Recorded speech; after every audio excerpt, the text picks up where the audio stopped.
Olá, gente, sejam bem-vindos à nossa quarta aula do nosso estudo de Tiago, do livro de Tiago e nosso estudo sem frescuras.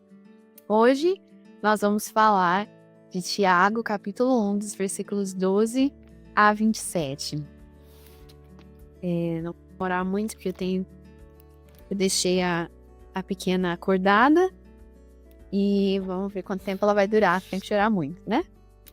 Eu espero que vocês tenham conseguido fazer a lição de casa. E a lição de casa que era fazer os 3 passos no método indutivo nessa passagem de Tiago 1, de 12 a 27. Uma passagem um pouco mais comprida do que as que a gente fez até aqui. E com bastante coisa nelas, né? Então vamos começar o nosso estudo. Pessoal do Instagram, só para vocês saberem, meu celular tá com 30% de bateria, eu não sei se ele vai aguentar a live inteira, a aula inteira. Então, eu sugeriria que vocês fossem pro YouTube, tá? É o youtube.com/Francine Veríssimo, tudo junto, sem acento, Veríssimo com 2 S. Tá bom? Porque eu não sei se meu celular vai acabar a bateria antes da gente terminar a aula. Mas vamos lá. Eu vou orar e aí a gente começa, tá bom? Pai, nesse dia que é teu, nesse dia do Senhor, eu te suplico, ó Deus, que o Senhor nos dê sabedoria para estudarmos o livro de Tiago, o livro que o Senhor colocou no meu coração para ensinar aqui. Deus, o Senhor conhece as minhas incapacidades, o Senhor sabe que eu não tenho sabedoria necessária, Deus, para ensinar a tua palavra que é santa e precisa ser levada tão a sério. Entretanto, Pai, eu creio que o Senhor me chamou para isso e que eu não posso recusar o teu chamado. Então eu te suplico, ó Deus, que o Senhor me dê sabedoria. O Senhor nos ensinou na aula de ontem que quando nós pedimos sabedoria, o Senhor nos concede sem nos censurar. O Senhor tem prazer em nos dar sabedoria. Eu te peço que o Senhor me dê ela agora e a cada uma das pessoas que está assistindo essa aula, que nós possamos juntos amar mais o Senhor através da tua palavra. Eu te suplico, Pai, que o Senhor fale através de mim ou apesar de mim. Em nome de Jesus. Amém. Ok, então vamos lá. Cliquei no negócio aqui. Pronto, voltei. Sorry. Vamos lá, eu queria começar mandando um beijo de novo. Um beijo pro meu primo Thiago, que tá assistindo. E um beijo também pra minha prima Catiele, que hoje tá assistindo com a gente. É muito legal ter família assistindo seus vídeos. Então vamos lá. Tiago 1, de 12 a 27. Vamos por partes. A gente vai fazer de 12 a 14, depois de 16 a 18, depois de 19 a 27. Tá difícil de ler aqui, porque a minha Bíblia tá cheia das minhas anotações que eu fiz aqui. Eu espero que vocês tenham feito também, ou na sua Bíblia, ou no papel impresso. Vamos lá. Aliás, se você não tem impressora e tem medo, ou não tem desejo de escrever na tua Bíblia, escreve o texto todo no papel e faz as suas anotações. É até mais fácil de você memorizar e compreender o texto se você tiver escrito ele da Bíblia no papel, né? Então, fica aí uma dica também. Mas enfim, vamos lá. Tiago 1, 12. Bem-aventurado o homem que suporta com perseverança a aprovação, porque depois de ter sido aprovado, receberá a coroa da vida, a qual o Senhor prometeu aos que o amam. Ninguém ao ser tentado diga, sou tentado por Deus, porque Deus não pode ser tentado pelo mal, e Ele mesmo a ninguém tenta. Ao contrário, cada um é tentado pela sua própria cobiça, quando esta o atrai e seduz. Então a cobiça, depois de haver concebido, dá à luz o pecado, e o pecado, uma vez consumado, gera a morte. Oi, Débora! Débora, minha prima tá assistindo também, um beijo. As anotações que eu fiz aqui do nosso método. Eu fiz a pessoa, né, o retângulo de pessoa em Deus, que aparece no verso 13, e Senhor, que aparece no verso 12. Eu percebi também que existe um atributo de Deus. Lembra que o atributo de Deus a gente faz aqueles risquinhos, né, que foi o que eu decidi que a gente faria. O atributo de Deus a gente encontra ali no verso 13, que diz que ele não pode ser tentado pelo mal, e ele mesmo a ninguém tenta. Isso faz parte de um atributo de Deus, é uma característica de Deus. Então, a gente faz essa anotação ali. As anotações que eu fiz também, a numeração, lembra que a gente falou de usar números para listar coisas? Porque ele diz, então, a cobiça, depois de haver concebido, dá luz o pecado, e o pecado, uma vez consumado, gera a morte. Então, eu pus 1 na cobiça, 2 no pecado, 3 na morte, porque é uma sequência de eventos. Então, a gente coloca as numerações. Bom, eu coloquei promessa também, o anelzinho da promessa no lado do verso 12, quando diz que aquele que for aprovado receberá a coroa da vida, o qual o Senhor prometeu aos que o amam. Deu até uma dica aí pra gente de que é uma promessa, porque tá até escrito a palavra prometeu, o Senhor prometeu aos que o amam. Bom, bem-aventurado, a palavra bem-aventurado quer dizer feliz, ou seja, feliz, abençoado, é o homem que suporta com perseverança a provação.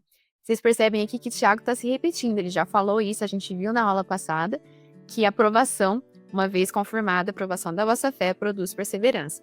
E aqui ele está reafirmando isso, ele está dizendo, feliz é o homem que suporta com perseverança a aprovação. Na outra passagem, a gente viu que isso que é feliz o homem que faz isso, porque ele vai se tornar cada vez mais maduro. Esse era o objetivo final de suportar a aprovação com perseverança. Aqui no verso 12, a gente tem uma outra motivação para isso. Porque depois de ter sido aprovado, receberá a coroa da vida. Essa coroa da vida aqui nada mais é do que a vida eterna, a promessa de que aqueles que se agarrarem à fé, aqueles que confiarem em Deus, aqueles que confiarem no sacrifício de Jesus, no que ele fez por nós, receberão então a vida eterna com Deus. Então, feliz é o homem que passa por provação. Ele já tinha falado isso antes. Tende por motivo de grande alegria o passar por provação. E aqui ele está repetindo, feliz é o homem que passa por provação, porque ele receberá a coroa da vida. Nós podemos ter certeza que a aprovação da nossa fé, porque nós temos a fé em Deus, nós receberemos então a vida eterna com ele. Aqui uma passagem que a gente lembra que uma das coisas que a gente faz é aquelas passagens cruzadas, né? Referências cruzadas. Uma das referências cruzadas que a gente pode encontrar aqui é em Apocalipse, no capítulo 2, no versículo 10. Referência cruzada, para vocês lembrarem, são referências, versos da Bíblia, de outros textos da Bíblia que se conectam uns com os outros. Então aqui, com esse texto, a gente pode conectar Apocalipse 2, 10. Diz o seguinte. Abre lá. Diz, não temas as coisas que tens de sofrer. Essa é a carta à igreja de Esmirna, lá em Apocalipse. Não temas as coisas que tens de sofrer. Eis que o diabo está em prisão alguns dentre vós para ser expostos à prova, e tereis tribulação de 10 dias. E aqui a parte que se conecta com Tiago, ser fiel até a morte, e dar-te-ei a coroa da vida. Então aqui essa promessa de que aqueles cristãos que são provados, aqueles cristãos que estão passando por dificuldades nessa vida terrena, podem ter certeza que esse não é o fim, que nós temos a promessa da vida eterna. Então não deixa de colocar aí do lado desse verso 12, o anelzinho da promessa, porque essa é uma promessa a todos os crentes. Não somente nós vamos crescer em maturidade quando a aprovação vem, mas nós também temos prometidas a nós a vida eterna com Cristo no céu. Quando o mundo parece caótico, como nessa época em que a gente está vivendo, em que tudo é muito caótico, em que a gente não sabe o dia de amanhã, nós precisamos manter os nossos olhos no que é eterno, nós precisamos manter os nossos olhos na vida eterna que já foi prometida a nós, apesar das provações. Então, feliz é o homem que suporta a provação. Então, aqui novamente essa ideia de alegria, de felicidade que vem com a aprovação. Não no sentido masoquista de que a aprovação por si só é boa, mas no sentido de que a aprovação nos faz mais como Cristo, mais maduros. E aí existe a promessa de que ao final da aprovação, ao final dessa vida, nós teremos então a vida eterna com Deus. Eu sempre gosto de dizer que o último suspiro nosso nessa terra será o nosso primeiro suspiro na eternidade. Então, glória a Deus que até mesmo a morte já foi vencida e que nós não temos o que temer. Lembra que ontem eu falei aquela frase da Elizabeth Elliot, né? Tema a Deus e seja fearless. Não tema mais nada, só a Deus. Por quê? O máximo que o inimigo pode fazer conosco é nos matar e matar o nosso corpo, mas Jesus diz, não tema aquele que pode matar o corpo, mas aquele que pode te jogar a alma no inferno. E nós não temos mais esse peso, esse medo de termos a nossa alma jogada no inferno, porque nós já confiamos no sacrifício que Cristo fez por nós e que Ele tomou a nossa culpa. Então, nós podemos ser felizes, porque mesmo a morte apenas nos leva para a eternidade com Cristo, amém? Ok. Então, esse é o verso 12. O verso 13 diz, ninguém ao ser tentado diga, sou tentado por Deus, porque Deus não pode ser tentado pelo mal, e Ele mesmo a ninguém tenta. Quando ele diz aqui, Deus não pode ser tentado pelo mal, uma tradução melhor teria sido, Deus não pode ser tentado por homens maus. Não pelo mal em si como pecado ou diabo, mas por homens. Deus não pode ser tentado por homens. E ele mesmo a ninguém tenta. É importante aqui a gente entender o contexto, tá? Porque vai dizer que Deus a ninguém tenta. Mas se você for comigo lá para o Antigo Testamento, você vai ver naquela passagem de Abraão, quando Deus manda Abraão sacrificar seu filho Isaque, está escrito que Deus fez para provar a fé de Abraão. Não teve nenhum outro motivo a não ser provar a fé de Abraão. Então aí você vai pensar, mas então a Bíblia está se contradizendo, porque está falando que Deus não tenta ninguém. Eu quero que você escreva aí no seu caderno a palavra tentar, e aí um símbolo de versos, e a palavra testar. Porque essas duas coisas são muito diferentes. O que Deus faz, ele testa a nossa fé, mas ele não tenta a nossa fé. Qual que é a diferença, Francine? A diferença é que o único que tenta a nossa fé é o inimigo, é o diabo. O inimigo tenta a nossa fé, ele traz a tentação para nós, de maneira a tentar abalar a nossa fé, de maneira a tentar fazer com que a gente não tenha mais fé. Agora, o que Deus faz ele testa a nossa fé com o objetivo de nos santificar, com o objetivo de nos fazer mais parecidos com Cristo. Igual a gente viu ontem, com o objetivo de passar a nossa fé pelo fogo como prata, para que então as impurezas subam, ele possa retirar as impurezas e cada vez mais ver o reflexo dele mesmo na prata quando ela está mais pura. Então essa é a diferença. O inimigo, Satanás, o pecado, nós mesmos, ele nos tenta com o objetivo de nos fazer cair, com o objetivo de nos fazer abandonar a fé. Deus nos testa com o objetivo de nos fazer crescer, com o objetivo de purificar as nossas impurezas, de tirar as nossas impurezas, de maneira que nós sejamos mais parecidos com Ele. Eu espero que tenha ficado clara essa diferença entre tentação e teste. A Rosa está perguntando como é que a gente sabe então a diferença entre ser testado e ser tentado. A diferença é a seguinte, está escrito aqui no verso, ó. Ao contrário, cada um é tentado pela sua própria cobiça quando essa o atrai e seduz. O teste de Abraão, o teste que Deus deu a Abraão, é um teste externo para provar a fé dele.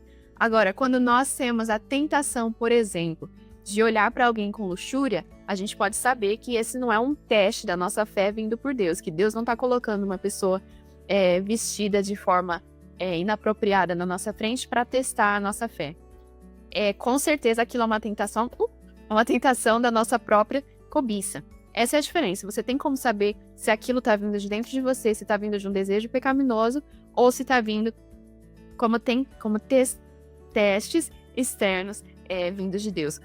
As dificuldades, as provações podem ser testes que Deus vai mandar na sua vida. Coisas difíceis pelas quais você passa podem ser testes, pode ser o fogo que Deus está usando para purificar a tua fé. Agora, Deus não vai te mandar uma pessoa dando em cima de você quando você é casado para testar a sua fé. Isso é tentação vinda da tua própria cobiça, isso é tentação vinda do pecado, isso é tentação vinda do inimigo. Tá? Espero que tenha ficado clara a diferença. Eu quero que vocês vão comigo para Deuteronômio, no capítulo 6, no verso 16. Essa é uma referência cruzada que a gente está aprendendo a fazer, né? Se você tem dúvida, assim, como é que você descobriu essa referência cruzada? Foi porque eu fiz a pesquisa com um comentário bíblico e no comentário bíblico tinha essa referência. Então não é algo que eu tenho na minha cabeça. Eu leio uma passagem e falo, nossa, isso tem tudo a ver com Deuteronômio. Não, tava lá no comentário bíblico. Tá? Deuteronômio 6, 16 diz o seguinte: não tentarás o Senhor teu Deus como tentaste em Massá. Aqui é uma ordem de Deus, é um comando de Deus para o povo de Israel. O que aconteceu em Massá? A gente descobre o que aconteceu em Massá se a gente for para Êxodo, capítulo 17, versículos de 1 a 7. Então vamos lá para Êxodo. O Deuteronômio diz, não tente a Deus como puseste em Massá. Está escrito aqui, Êxodo 17, eles estavam... o povo de Israel estava no deserto, eles se acamparam em Refidim, e não havia ali água para o povo beber. Contendeu, pois, o povo com Moisés, e disse, dá-nos água para beber. Respondeu-lhe Moisés, por que contendeis comigo? Por que tentais ao Senhor? Tendo aí o povo sede de água, murmurou contra Moisés e disse, por que nos fizeste subir do Egito para nos matar de sede? Então clamou Moisés ao Senhor, que farei a este povo, só lhes resta apedrejar-me. E aí Deus manda que ele bata na rocha, e aí saiu água E aí diz no verso 7, chamou o nome daquele lugar Massá e Meribá, por causa da contenda dos filhos de Israel, e porque tentaram ao Senhor, dizendo, está o Senhor no meio de nós ou não? Quando está escrito aqui, ninguém ao ser tentado diga, sou tentado por Deus, porque Deus não pode ser tentado pelo mal, e ele mesmo ninguém tenta, ele está falando, não faça isso aqui que os israelitas fizeram lá em Massá, ok? Não faça esse tipo de pergunta, está o Senhor no meio de nós ou não? Isso é testar o Senhor, isso é tentar o Senhor. Isso é a gente olhar para as dificuldades da vida, que Tiago está falando aqui, que nós somos felizes quando temos, porque ela nos mostra que nós temos a vida eterna e porque ela nos faz mais como Cristo. Mas no momento em que nós olhamos as dificuldades da vida e a gente faz essa pergunta, está o Senhor no meio de nós ou não? Nós estamos tentando o Senhor, nós estamos testando o Senhor. E ele está falando, não culpe a Deus pelas dificuldades da sua vida. Ele está falando, ninguém ao ser tentado diga, sou tentado por Deus. Ninguém culpe a Deus, ninguém faça esse tipo de pergunta que Israel fez. Está Deus no meio de nós ou não? Pelo contrário, confie no Senhor e saiba que Ele está no meio de nós, em meio ao coronavírus, Ele está no meio de nós, em meio a qualquer dificuldade que a gente esteja passando. Não sejamos como Israel, não tentemos o Senhor. Então Ele está dizendo aqui, ninguém ao ser tentado diga, sou tentado por Deus. Porque Deus não pode ser tentado pelo mal e Ele mesmo ninguém tenta. Tá? Não sejamos como Israel. Bom, aí nós vamos ao versículo 14, que diz então, a resposta. Ao contrário, cada um quando é tentado por sua própria cobiça que o atrai e seduz. Tiago está deixando aqui as pessoas, de fato, jogando na cara delas a realidade. Ele está mandando a real aqui. Ele está falando, quando você é tentado, nada mais é do que você sendo tentado pela sua própria cobiça. É o seu próprio pecado que está te tentando. Não culpe a Deus por isso. É uma advertência bem forte aqui, né? Então, que Deus nos ajude a quando nós virmos a tentação, nós corrermos dela e não ousarmos acusar Deus, não ousarmos dizer que é vinda de Deus essa tentação. E aí ele diz, a cobiça, depois de haver concebido, dá à luz o pecado, e o pecado, uma vez consumado, gera morte. Esse verso é muito convicting, ele vai direto aos nossos corações e nos convence de pecado. Por quê? Ele está dizendo que existe uma progressão de como o pecado acontece. Existe uma progressão. Ele diz, a cobiça acontece primeiro, e aí vem o pecado, e aí o resultado do pecado é a morte. Quando, irmão, você tem uma tentação na tua frente, e você tem a opção de tomar o primeiro passo em direção a ela, ou um primeiro passo fora, para trás, um primeiro passo para longe dela, aquele momento, é o crucial, é o momento que você faz a decisão de abandonar aquela tentação, de correr para o outro lado. Quando nós somos jovens, nós temos isso constantemente. Aliás, não só os jovens, mas talvez quando nós somos jovens de uma forma mais forte. Nós temos constantes tentações na nossa vida, especialmente na área sexual. Agora, aqui tá falando, primeiro vem a cobiça. O que é cobiça? Vamos usar o que a gente tá falando aqui, vamos no dicionário ver o que significa cobiça. Eu vou abrir aqui, eu espero que não cancele espero que a live continue, mas talvez tenha pausado, mas whatever. Cobiça, eu estou usando o dicionário do dicionário.primeira.org. Cobiça, desejo imoderado e inconfessável de possuir, ambição. Então é um desejo imoderado, é um desejo que você não consegue moderar, que você não consegue se segurar. Essa é a cobiça, ela é o primeiro passo. E aí, falando da cobiça, depois de haver concebido, dá luz ao pecado.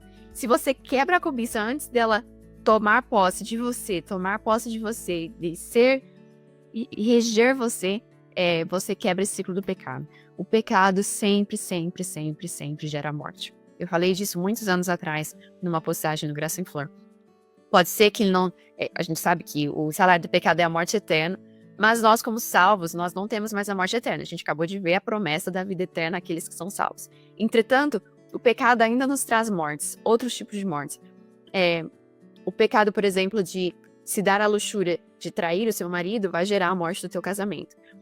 Pecados pequenos geram morte de muitas pequenas, geram morte de muitas coisas. Morte de relacionamento, morte de criatividade, morte de dons que Deus está te dando. O pecado sempre, sempre, sempre gera morte.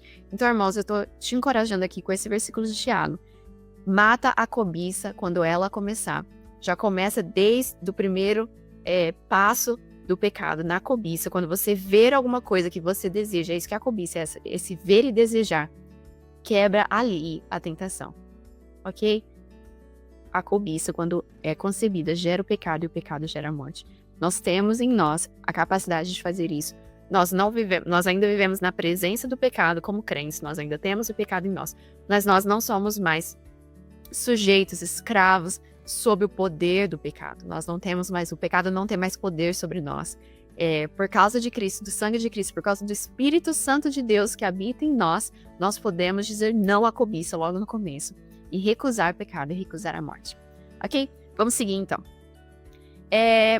Ele vai começar uma outra parte, por assim dizer. Ele diz no versículo 16: Não vos enganeis, meus amados irmãos. Novamente, lembra que a gente falou na aula passada que ele chama eles de irmãos 15 vezes na carta. Toda boa dádiva e todo dom perfeito são lá do alto, descendo do Pai das luzes, em quem não pode existir variação ou sombras de mudança. Pois segundo o seu querer, ele nos gerou pela palavra da verdade, para que fôssemos como que primícias das suas criaturas. Eu amo que ele diz, não vos enganeis. Ele tá falando, vai ter muitas vozes no mundo que vão tentar te enganar, vai ter muita gente tentando te falar várias coisas, mas não vos enganeis, o nosso Pai nunca muda.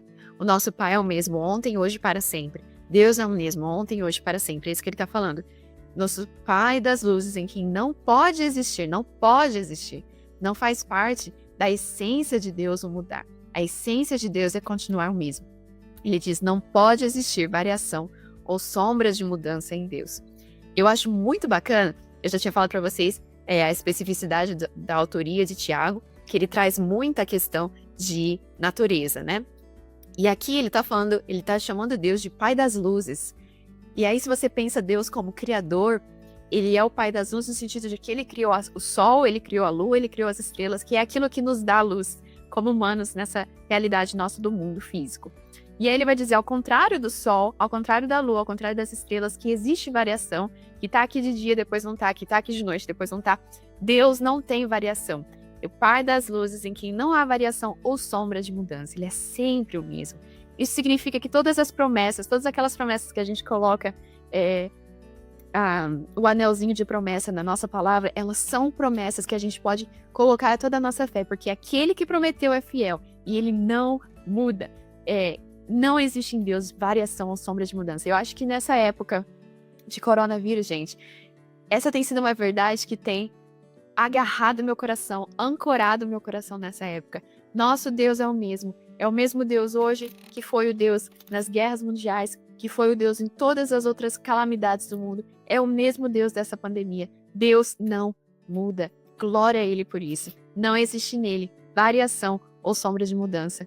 A minha bateria do meu celular tá acabando, então, como eu falei, galera, no Instagram, se fosse vocês, eu ia pro YouTube, youtube.com/Francine Veríssimo. Que eu tava falando, Deus não muda. Então eu coloquei também a sinalização de característica de Deus aqui, em quem não pode existir variação ou sombra de mudança. Eu coloquei aqueles risquinhos, porque é uma característica de Deus, faz parte da essência de Deus, que ele não muda. Então, ao contrário do sol e da lua, Deus não muda, e glória a ele por isso. Bom, aí diz um versículo maravilhoso, versículo 18. Tô ficando fired up. Pois segundo o seu querer, ele nos gerou pela palavra da verdade, para que fôssemos como primícias das suas criaturas. Esse versículo é tão lindo, porque está escrito, segundo o seu querer, foi uma escolha ativa. Deus quis nos escolher. Deus quis nos criar. Foi uma escolha ativa. Deus, Pai, Filho e Espírito Santo não precisavam ter criado nada. Eles eram completamente perfeitos em si mesmos. Eles tinham um relacionamento um com o outro desde a eternidade. E eles continuarão tendo até o fim da eternidade. Eles não precisavam de nós. Eles não precisavam ter nos criado. Mas aqui diz, pois segundo o seu querer, ele nos gerou. Não só ele nos criou, como ele nos redimiu. Está escrito, ele nos gerou pela palavra da verdade. O que isso quer dizer? Quer dizer que pela palavra da verdade, o evangelho, Deus gera filhos e filhas. Ele pega seres humanos mortos nos seus pecados, seres humanos que não têm em si mesmo a capacidade de escolher a Ele. E Ele escolhe nos gerar através do Evangelho. Ele diz, através da palavra da verdade, Ele nos gerou. Então, olha que linda essa progressão. Não somente Ele nos escolheu, é uma escolha ativa, está escrito segundo o seu querer, Ele quis, mas também ele nos gerou, ele nos colocou na sua família, é a segunda progressão.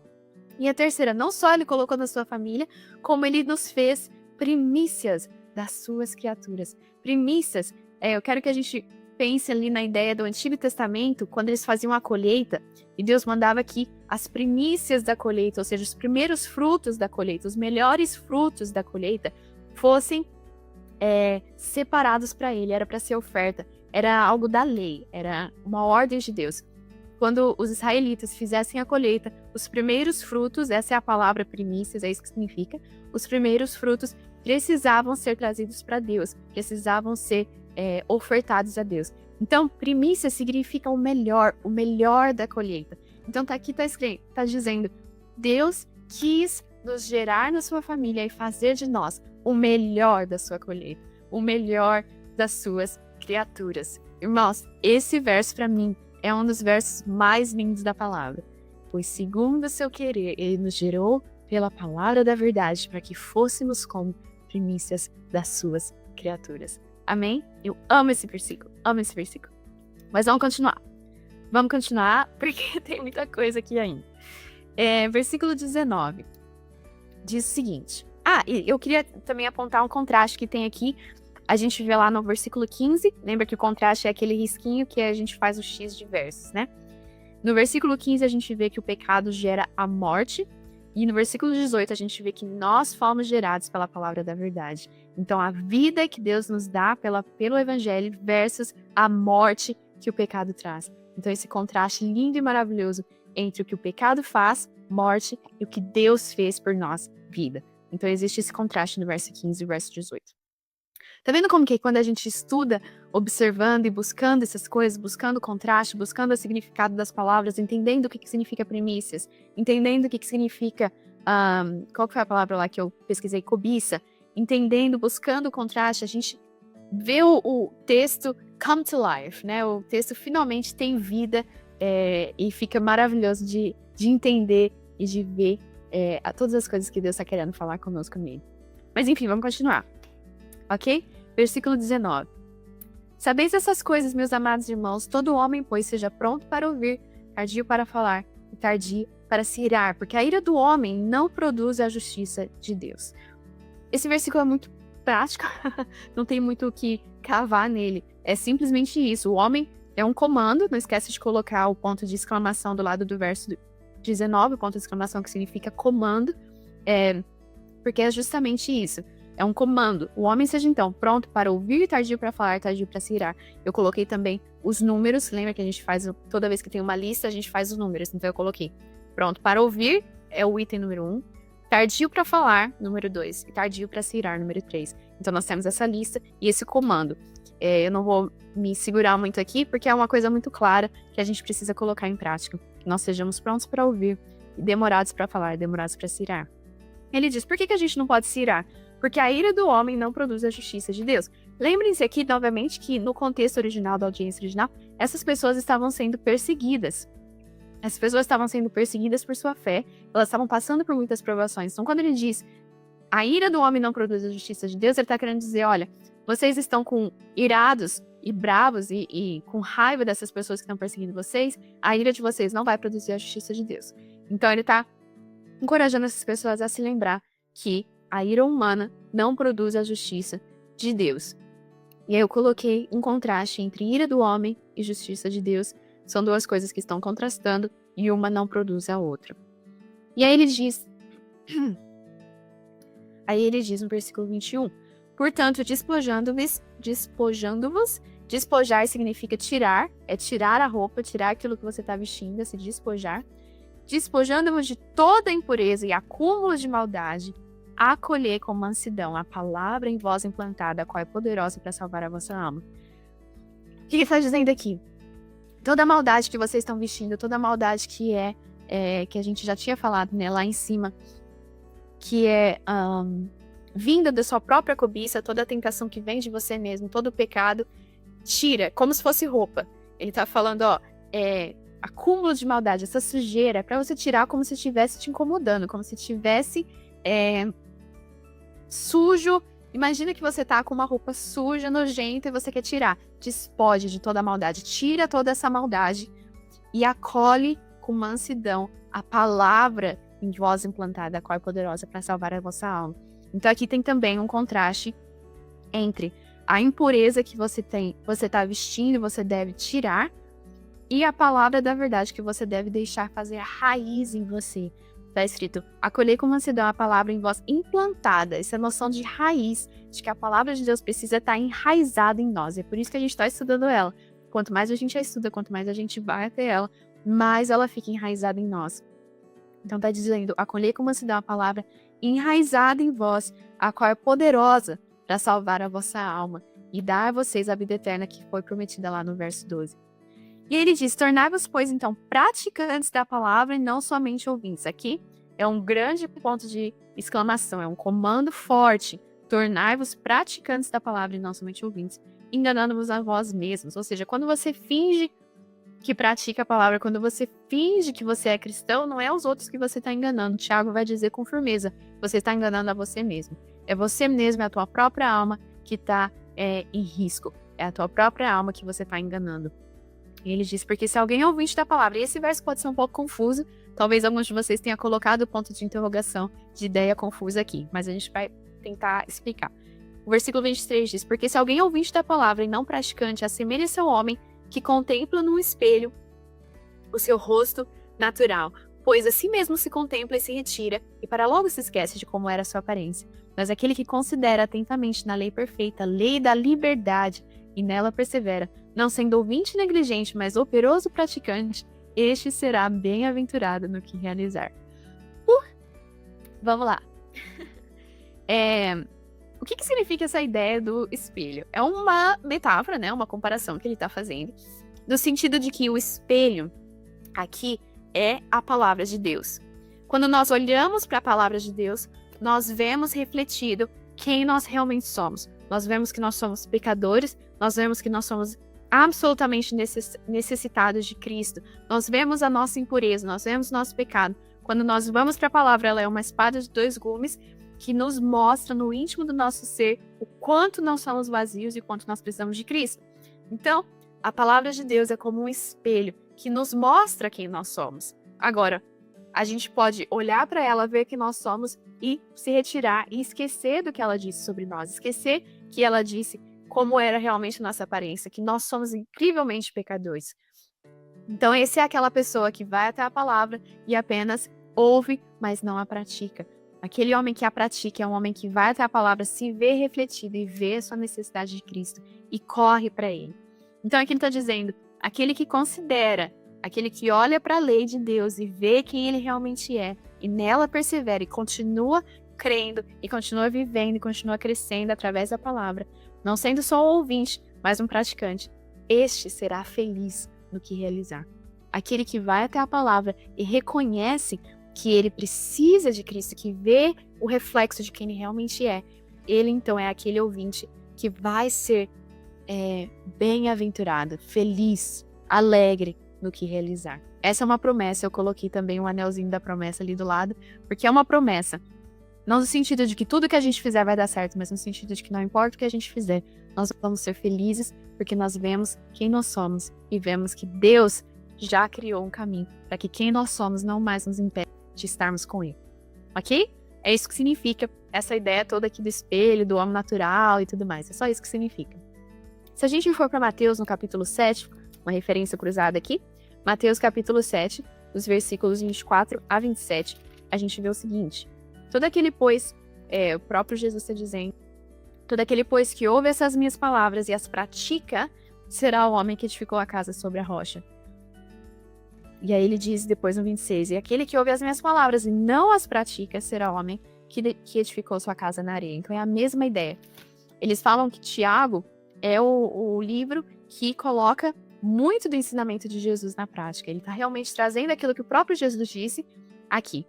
Nós devemos ser aqueles que colocam a nossa casa na rocha, que ouve a palavra e a pratica, e não só ouve a palavra e esquece. Então, nesse estudo nosso de Tiago, nós precisamos ouvir a palavra e praticar. Ouvir tudo que a gente está aprendendo aqui e praticar. E não só abandonar e deixar de lado. Ok, vamos lá. Estamos quase acabando. Versículo 26. Se alguém supõe ser religioso, deixando de refrear a língua... Ó, Tiago já vem aqui de novo só na cajadada. Se alguém supõe ser religioso, deixando de refrear a língua, antes enganando o próprio coração, a sua religião é vã. A religião pura e sem mácula para com o nosso Deus Pai é esta: visitar os órfãos e as viúvas nas suas tribulações e a si mesmo guardar-se incontaminado do mundo. Esses versículos são aqueles versículos para você botar na parede e lembrar deles sempre. Irmãos, isso aqui é seríssimo. Ele está dizendo, se alguém supõe ser religioso, quantas pessoas a gente conhece, quantos de nós supomos ser religiosos porque estamos na igreja todo domingo, porque participamos de absolutamente todas as coisas que a igreja propõe, todas as atividades que a igreja propõe. Quantos de nós fazem isso enquanto a sua língua continua amaldiçoando o seu irmão, amaldiçoando as criaturas de Deus, talvez que não sejam nossos irmãos em Cristo? Quantos de nós nos chamamos de religiosos enquanto a nossa língua está solta como fogo? A gente vai ver depois no livro de Tiago, como um fogo alastrando e queimando florestas inteiras. Ele diz, se você supõe ser religioso, mas a sua língua não está sendo refreada, você está enganando seu próprio coração, e a sua religião é absolutamente vã aos olhos de Deus. A língua, e o Tiago vai trazer isso mais para frente, a gente vai ver com mais profundidade, mas a língua é algo seríssimo e que quando a gente não a refreia, quando a gente usa ela para amaldiçoar, para falar palavras tolas, para falar palavras vãs, para falar palavras chulas, para fofocar, para falar mal das pessoas, para criticar as pessoas, nossa religião é vã. A palavra religião que ele está usando aqui é do grego, que significa, não sei como é que fala a palavra grega, mas essa palavra aqui é a religião no sentido de aspecto externo, no sentido do ritual, no sentido da cerimônia. Então, o que ele está querendo dizer aqui é o seguinte: essa religião que você pensa ter não é a adoração de Deus interna. Você tem todo o ritual, você tem toda a cerimônia, você tem toda a pompa e circunstância. Você tá lá no coral, você tá líder de louvor, você tá líder de não sei as quantas. Mas a tua língua continua amaldiçoando. E no interior você continua podre, cisterna rota, como dizem em outras passagens. Então essa tua religião é só cerimônia, é só ritual, é só por fora. É vã. E aí ele diz, a religião verdadeira, a religião pura e sem mácula, a religião a qual Deus, de fato, quer que nós sigamos, é essa: visitar os órfãos e as viúvas nas suas tribulações e a si mesmo guardar-se incontaminado do mundo. Eu fiz aqui os dois números, visitar os órfãos e a viúva eu coloquei 1, e guardar-se contaminado do mundo eu coloquei 2, porque são duas coisas, é uma lista. Isso aqui é tudo que significa a religião. Então a religião é só ajudar especificamente o órfão e a viúva. Então se eu encontrar alguém que é pobre e eu for ajudar essa pessoa, mas ele não é órfão nem viúva, eu não preciso ajudar. Não, gente, claro, o que ele tá querendo dizer aqui, os órfãos e as viúvas nessa época eram como uma figura das pessoas marginalizadas como um todo, das pessoas empobrecidas como um todo.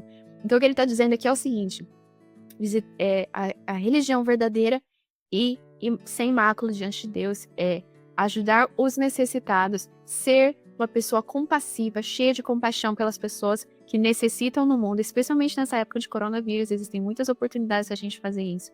E não somente isso, não só ajudar os outros e ser as mãos e os pés de Cristo, mas também guardar-se incontaminado do mundo.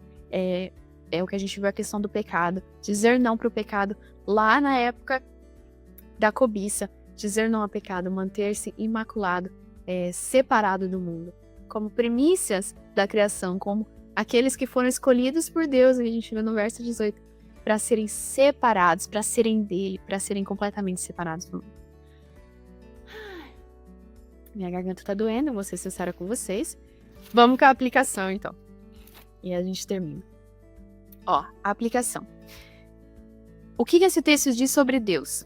Eu espero que vocês tenham feito isso por conta própria, mas eu vou compartilhar, como sempre, o que eu pus. Eu coloquei o que isso me diz sobre Deus, as nossas 3 perguntas da aplicação. O que diz sobre Deus, a luz do que diz sobre Deus, o que isso diz sobre mim, e a luz do que diz sobre mim, o que é que eu preciso fazer para mudar minha conduta. Eu coloquei que me diz sobre Deus que ele nunca muda e ele é absolutamente bom. Ele me escolheu, ele me quis, ele me separou, E ele é absolutamente bom. E ele nunca muda. Ele é incapaz de mudar. Não existe nele variação, nem sombra de mudança. À luz disso, eu vejo sobre mim que eu fui escolhida por Deus e separada para Ele. E à luz disso, eu preciso viver na confiança de quem eu sou, da minha identidade em Deus e segura na bondade dele. É isso que eu fiz na minha aplicação, tá? A minha prima Flávia tá aqui. Um beijo. Beijo, Flávia. Bom, irmãos, é isso. Eu juro que eu já tô sem voz e eu tenho que gravar um podcast daqui meia hora. Não sei com que voz, mas foi um prazer estar aqui com vocês. A Amanda perguntou, eu tenho uma dúvida. Se uma pessoa ajuda muitos necessitados, mas não segue alguns princípios religiosos?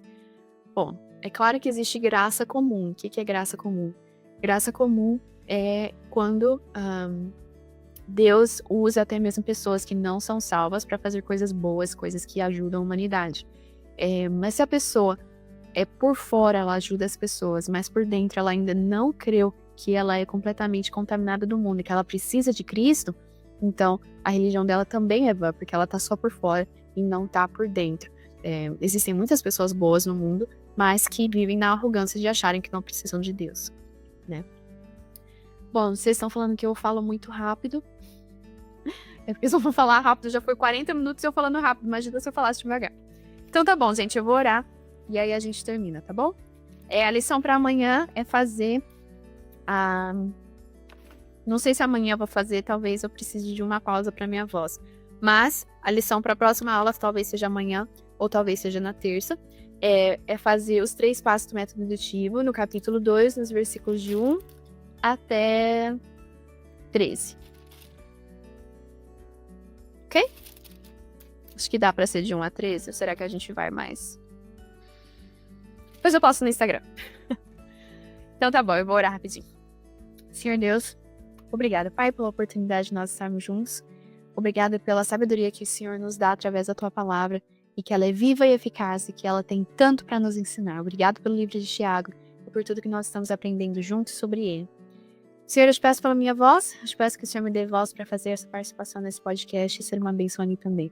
Eu te agradeço por cada pessoa que está aqui conosco e continue, Pai, nos levando e nos ensinando, especialmente nessa época, Pai, em que nós precisamos tanto da âncora que é a Tua palavra, para manter os nossos corações calmos e tranquilos em Ti, em meio à ansiedade e ao caos do mundo. Eu te peço e agradeço em nome de Jesus. Amém. Amém, gente. Um abraço. Tchau, tchau.